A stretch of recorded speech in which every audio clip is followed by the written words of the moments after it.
Hey there, guys. UFL Jim here to come and just choke the life out of you with pure UFL takes. We got week 4 coming up, and man, I'm pissed off about a lot of things.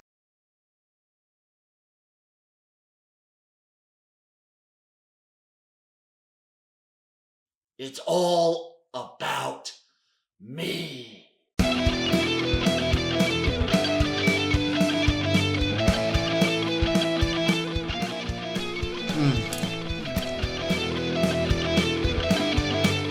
Here's to you, Memphis Showboats.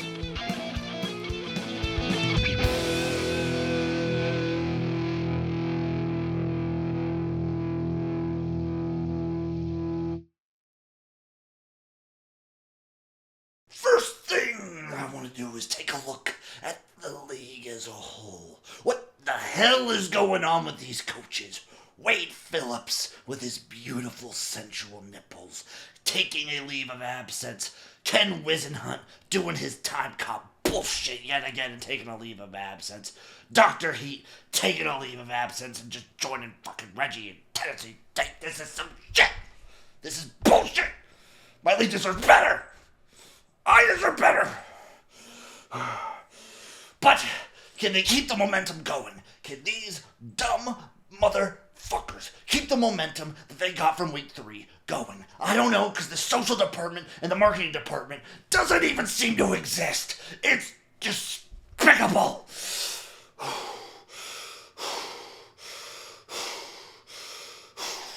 What are the crowds even going to look like? It's Easter weekend. Who gives a shit about Easter? But there's the people out there that seem to only care about themselves and not the things that really matter, like the United Football League. Those people are going to be having fun with family members, going to parks, being outside, and not going to the UFL. And you know what? Those people, beneath me. Honestly, beneath us as a league. Screw those people. It's not about Easter. It's not about the holiday. It's not about anything but the United Football League. Please. Alright, folks, it's at this point in the show that I'm joined by one Zomb Phox, and I guarantee you I am not jealous of his success. He's doing great. Here you are, Zomb Phox.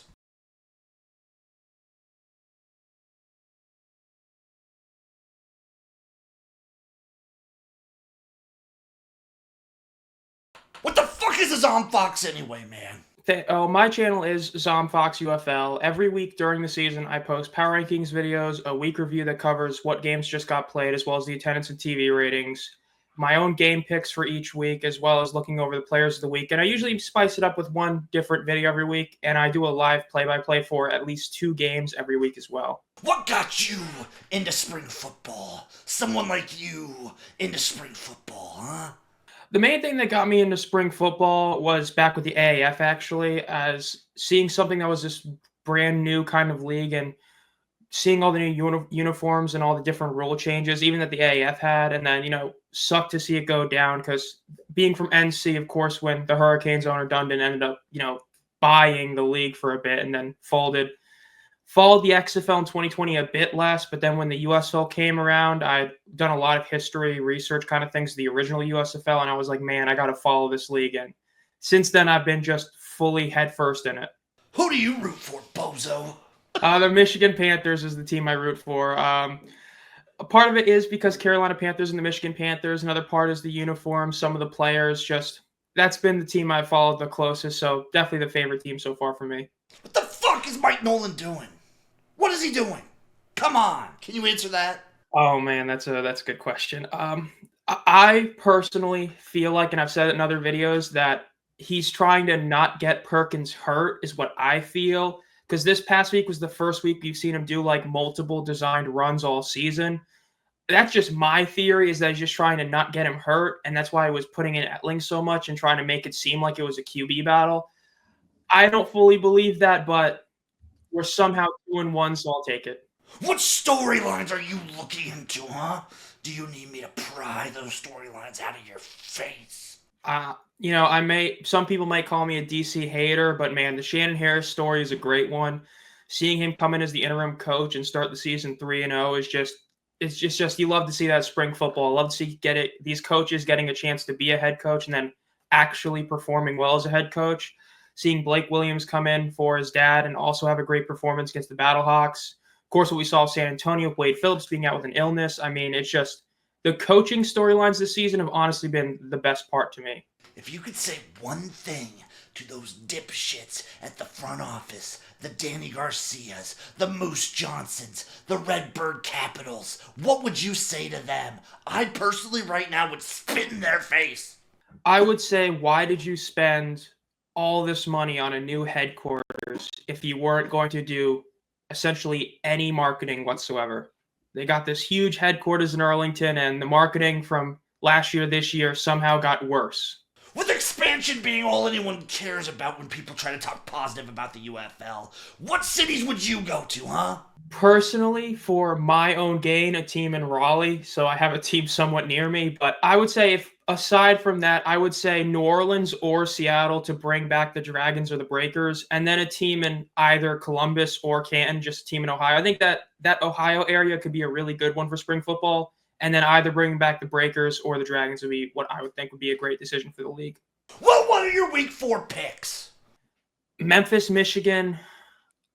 Despite being a Panthers fan, I would love to see Memphis win, but I think Michigan gets it done at home. They continue to play well in front of their home crowd. St. Louis, Arlington. Both teams got to kind of bounce back from this past weekend.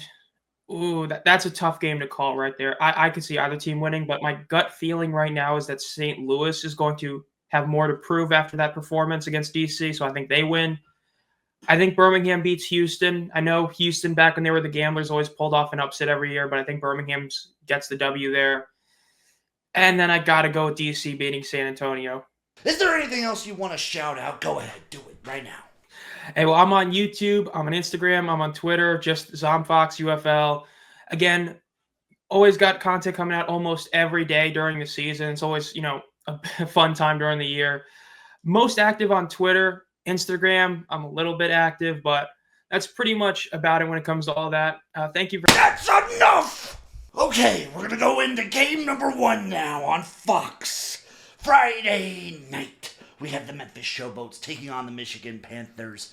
Again, this has already happened. We've already seen this game. We know the outcome. Except now, Bryce Perkins will be the only starter that the Michigan Panthers need. Because now, I've talked to Mike Nolan. People have slapped some sense into him. And now, they're just not even going to worry about it. Like, he's hurt with a concussion, so they don't have to worry about him. It's going to be Bryce Perkins the whole way. Memphis rolling with an interim head coach. Their defense is fierce, and it makes me so happy to see them.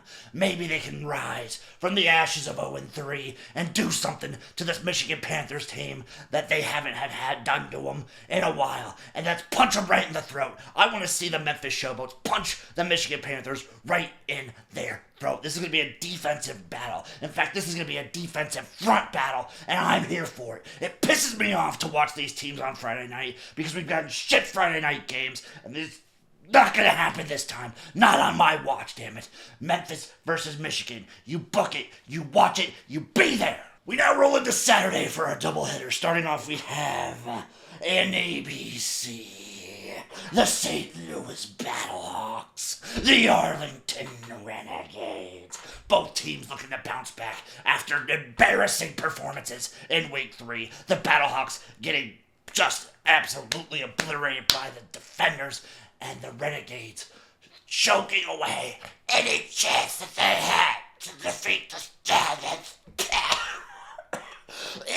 Both teams love to run the ball, but I trust the run stoppage of the Arlington Renegades just a teensy bit more than I do the St. Louis Battlehawks. It's going to come down to the quarterbacks yet again. Perez has been able to sling the ball over the field, but the offense of the Renegades has stalled in the red zone 3 weeks in a row. For the Battlehawks, it all comes on Wilkins' shoulders, and it's not just bird poop, baby. It's all the Battlehawks offense. It rolls with him. If they can't get a run game going, which the Renegades are pretty good at defending, it's all going to be on his shoulders. And he choked last week. He threw embarrassing pick after embarrassing pick after embarrassing kick. I think this game is going to be fun. I think it's going to be high-paced. And I think it's going to go fast. But I like the Renegades, baby. Now we have game 3. Saturday night on Fox, baby, we had the Stallions versus the Roughnecks. Now, the Roughnecks, previously the Gamblers, were always a thorn in Birmingham's side. And this Stallions team has looked the weakest out of any Stallions team I can remember. But that doesn't mean that the Roughnecks won't embarrass themselves. They're going to trot Nolan Henderson out there. He's going to sling that thing. But the Stallions' defensive backfield is stout. And I think the Roughnecks are going to have to rely on the run. Something that they're not particularly great at. Meanwhile, Birmingham might be able to exercise some demons and finally have a full good game on their shoulders with Matt Corral, because they have stunk it up for a lot of the season so far. They need something here, but the Roughnecks, maybe something is swirling up in there. Maybe Curtis Johnson has done the impossible and actually coached a good week. Who knows? Not me. But I'm expecting a close one with Birmingham to eke this one out.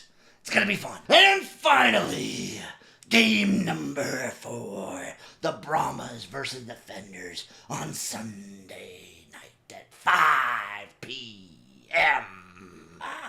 Can the Brahmas finally get a win here? No more way, but Party looked pretty good. Maybe they're having a party on the sidelines there. DC's on top, baby. The only 3-0 team. What can stop them except for the San Antonio Brahmas? Started to feel themselves a little bit last week, but shot themselves in the foot. If it comes down to a clutch kick, I know who I'm not counting on to destroy my chances at any possible chance of happiness, and that's Donald Daylight.